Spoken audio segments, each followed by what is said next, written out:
നിലമ്പൂരിൽ ഒരു നിയമസഭാ ഉപതെരഞ്ഞെടുപ്പ് നടക്കാനിരിക്കുകയാണ്.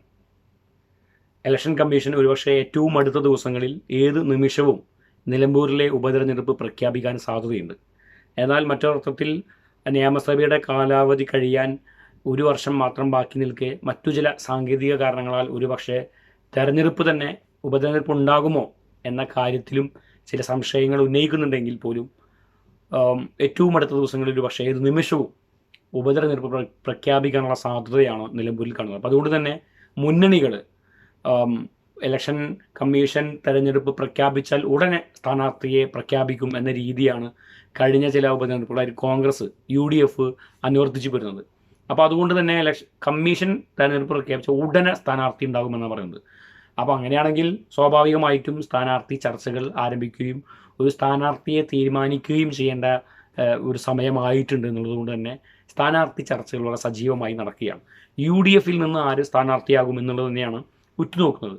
കാരണം UDF നിന്നുള്ള സ്ഥാനാർത്ഥി പ്രഖ്യാപിച്ചാൽ മാത്രമാണ് ഒരുപക്ഷെ LDF സ്ഥാനാർത്ഥി ആര് എന്ന് പറയാൻ കഴിയുള്ളൂ. കാരണം അത് സ്ഥാനാർത്ഥിയെ നോക്കിയാണ്. ഇപ്പോൾ ആര്യടൻ ഷൗക്കത്തിനെ UDF സ്ഥാനാർത്ഥിയാക്കുന്നില്ലെങ്കിൽ ഒരുപക്ഷെ LDF ആര്യടൻ ഷൗക്കത്തിനെ ഒരു സ്വതന്ത്ര സ്ഥാനാർത്ഥിയുടെ പരിവേഷത്തോടു കൂടി നിലമ്പൂരിൽ അവതരിപ്പിക്കാനുള്ള സാധ്യത പോലും നിലനിൽക്കുന്നുണ്ട്. VS ജോയിയുടെ പേരാണ് പലരും പറഞ്ഞു കേൾക്കുന്നത്. കാരണം PV അൻവർ രാജിവെച്ചതിനോട് ഒഴിവിലാണ് നിലമ്പൂരിൽ തെരഞ്ഞെടുപ്പ് വരുന്നത്. PV അൻവർ രാജിവെച്ച ഉടനെ തന്നെ ഒരു ഇലക്ഷൻ വരുമ്പോൾ അവിടെ VS ജോയിയുടെ പേര് അദ്ദേഹം തന്നെ പറയാതെ പറയുന്ന സാഹചര്യം ഉണ്ടായി. പരസ്യമായി VS ജോയിയുടെ പേര് PV അൻവർ പറഞ്ഞു. പിന്നീട് പത്രസമ്മേളനം വിളിച്ചപ്പോൾ അത് പരസ്യമായി തിരുത്തിയെങ്കിൽ പോലും VS ജോയിയാണ് PV അൻവറിൻ്റെ ഇഷ്ടക്കാരനായി അല്ലെങ്കിൽ PV അൻവറിൻ്റെ പിന്തുണയുള്ള സ്ഥാനാർത്ഥി.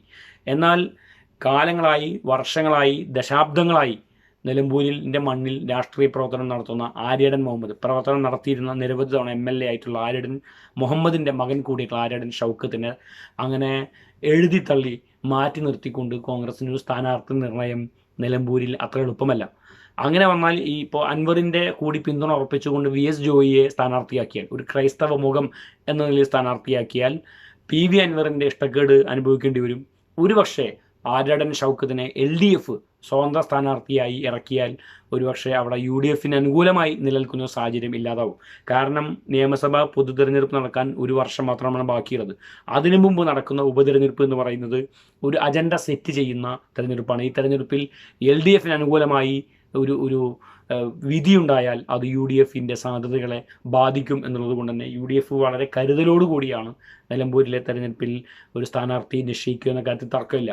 ഒരു പക്ഷേ ഈ രണ്ട് സ്ഥാനാർത്ഥികളുടെയും ഈ ഒരു പ്രശ്നങ്ങൾ, ഇപ്പോൾ VS ജോയിയെ നിർത്തുമ്പോൾ ആര്യടൻ ഷൗക്കത്തിനുണ്ടാകുന്ന എതിർപ്പ്, അതുപോലെ തന്നെ ആര്യടൻ ഷൗക്കത്തിന് നിർത്തുമ്പോൾ അൻവറിനുണ്ടാകുന്ന എതിർപ്പ്, ഇതിനെല്ലാം മറികടക്കാൻ ഒരുപക്ഷെ പ്രമുഖനായ നേതാവ്, സംസ്ഥാന തലത്തിൽ നേതാവ് മുരളീധരനെ തന്നെ ഒരുപക്ഷെ രംഗത്തിറക്കിയാൽ, നമുക്കറിയാം എല്ലാ ഉപതെരഞ്ഞെടുപ്പുകളിലും എല്ലാ സ്ഥലത്തേക്കും പറഞ്ഞു കേൾക്കുന്ന പേരും പലപ്പോഴും സ്ഥാനാർത്ഥിയായി എന്താ പറയുക സർപ്രൈസ് സ്ഥാനാർത്ഥിയായിട്ടൊക്കെ കെട്ടിയിറക്കപ്പെട്ടിട്ടുള്ള നേതാവാണ് മുരളീധരൻ എന്നൊക്കെ തർക്കമല്ല.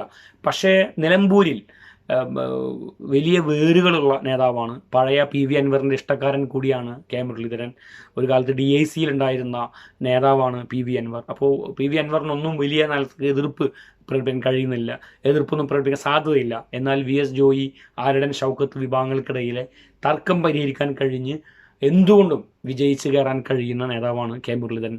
ഒരുപക്ഷെ സംസ്ഥാന നേതൃത്വം, കോൺഗ്രസ് നേതൃത്വം, UDF നേതൃത്വം മുരളീധരനെ സ്ഥാനാർത്ഥിയാക്കി പ്രശ്നം പരിഹരിക്കാനുള്ള സാധ്യത കൂടുതലാണ്. എന്നാൽ പോലും ആര്യടൻ ഷൗക്കത്തിൻ്റെ പേരിന് മുൻഗണന എന്ന നിലയിൽ ചില നേതാക്കൾ സംസാരിക്കുന്നുണ്ട്. PV അൻവറിനെ പറഞ്ഞ് സെറ്റിൽ ചെയ്താൽ ഒരുപക്ഷെ ആര്യടൻ ഷൗക്കത്ത് നിലമ്പൂരിൽ സ്ഥാനാർത്ഥിയാവാനുള്ള സാധ്യത കൂടുതലാണ്. ഏതായാലും CPM UDF സ്ഥാനാർത്ഥി ആര് എന്നറിഞ്ഞിട്ട് വേണം സ്ഥാനാർത്ഥി പ്രഖ്യാപിക്കാൻ എന്നുള്ളതാണ്. പതിവ് പോലെ തന്നെ തൃക്കാക്കരയിലെ ഡോക്ടറുടെ നെഞ്ചുരോഗ കാർഡിയോളജി ഡോക്ടറുടെ ഒക്കെ പിറകെ പോയതുപോലെ ഇവിടെയും ആശുപത്രി സൂപ്രണ്ടിൻ്റെ പിറകിലൊക്കെ പോകുന്നു എന്നാണ് അറിയാൻ കഴിയുന്നത്. ആശുപത്രി സൂപ്രണ്ടും ഡോക്ടറും അതുപോലെ തന്നെ ഷറഫ് അലി, മുൻ ഇന്ത്യൻ ഫുട്ബോൾ താരം കൂടിയായിട്ടുള്ള ക്യാപ്റ്റനൊക്കെ ആയിട്ടുള്ള പോലീസ് ഉദ്യോഗസ്ഥനൊക്കെ ഷറഫ് അലിയെയും CPM പരിഗണിക്കുന്നു കേൾക്കുന്നു. പക്ഷെ അദ്ദേഹത്തിന് സമ്മതമില്ല എന്ന് പറയുന്നുണ്ട്. ഏതായാലും വരും ദിവസങ്ങൾ നിലമ്പൂരിലെ ഉപതെരഞ്ഞെടുപ്പുമായി ബന്ധപ്പെട്ടിട്ട് കൂടുതൽ ചർച്ചകൾ സജീവമാവുകയാണ്. CPM ഒരു പൊതു സ്വതന്ത്രനെ പരീക്ഷിക്കുന്നതിലേക്ക് പോകുമ്പോൾ അത് UDF-ൻ്റെ സ്ഥാനാർത്ഥി ആര് എന്നറിഞ്ഞതിന് ശേഷമായിരിക്കും എന്നുള്ളതാണ് ഏറെ നിർണായകമായ കാര്യം.